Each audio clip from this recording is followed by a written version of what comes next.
তো আজকে বানাবো আমি পিঠা। তো 2 রকমের পিঠা বানাবো, পুলি পিঠা আর একটা হচ্ছে দুধ পুলি। কে কে খাইছে কমেন্ট করে জানাবা কিন্তু। তো হ্যালো বন্ধুরা, গুড ইভিনিং। আমি সরস্বতী, চট্টগ্রামের আমি সরস্বতী। তো এখন দিয়ে দিছি তেল গরম করে, সাদা তেল গরম করে দিয়ে দিছি। এখন সুন্দর করে আটাটার ডো বানিয়ে মাখতাছি। তখন জল দিয়ে সুন্দর করে মাখালামু। তো এটা তো পুলি পিঠার লেগে বানাইতাছি। তো এটা এখন সুন্দর করে মাখা লইতাছি। তো আমার পেজে কে কে নতুন কমেন্ট করে জানাইবা, আর কে কে পিঠা খাইবা জলদি জলদি আমগো ঘরে। তো আমি এখন এইটারে সুন্দর করে মাখা লইতাছি।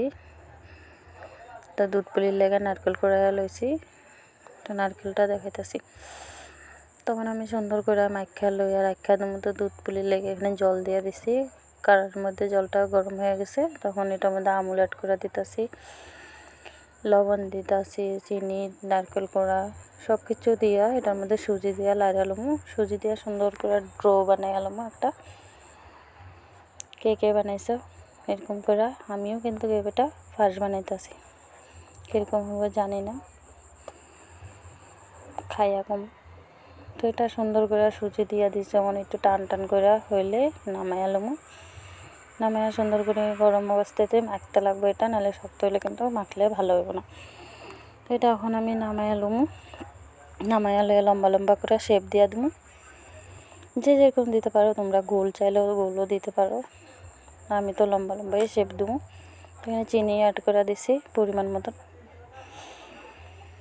যে যেরকম খাও স্বাদটা এরকমই হয়ে যায়। আমি এখন লম্বা লম্বা করে শেপ দিয়ে দিতেছি। তো আমি তো সবগুলি বানাইয়া লইছি। তখন পাত্রের মধ্যে জল বয়া দিছি, উষ্ণ গরম হয়েছে দেখতেছি। এটাই এখন এটার মধ্যে সবগুলি দিয়া ঢাকা দেবো 5 মিনিটের লেগে। 5 মিনিট পরে দেখাইতেছি। এই যে 5 মিনিট পরে দেখো ধোয়া ধোয়া উঠতেছে, হয়ে গেছে আমার সিদ্ধ। এরকম করে চাইলে তোমরা খাইতে পারো। আমি তো কইছি দুধ পুলি বানাবো, তো আমি দুধ আমুল টামুল দিয়া সব কিছু দিয়ে এখন এটার মধ্যে দিয়ে দিছি। লাইটা চেড়ে নামাইলামু। তো নামানি হয়ে গেছে। এই যে এখন আমার সোনা পাপার আমি আরেকটা তো পিঠা বানাবো হয়েছে, তো পুলি পিঠা বানাইতেছে। আমার সোনা পাপাও কিন্তু সুন্দর করে রুটি বানাইতে পারে। আমার সোনা পাপারে ভালো লাগলে একটু লাইক কমেন্ট শেয়ার করে দিও। পিঠাগুলি খেয়ে খাইবা, জলদি জলদি আয়া যাও। তখন আমি লাল লাল করে ভাজা লইতেছি। আজকে সন্ধ্যাবেলার টিফিন এটাই। দেখো আমার সোনা বাবা দেখাইতেছে কত বড় করে বেল্লা লইছে, দেখছে আটাও লইয়া লইতেছে। আবার খালি হে দুষ্টুমি। তখন এগুলি আমি নামাই আলুমু। আর আমার পিঠাগুলি কীরকম হয়েছে কমেন্ট করে কিন্তু জানাইবা। ভালো লাগলে লাইক শেয়ার কমেন্ট করে দিও। মনে লাগে। Bye bye, good night.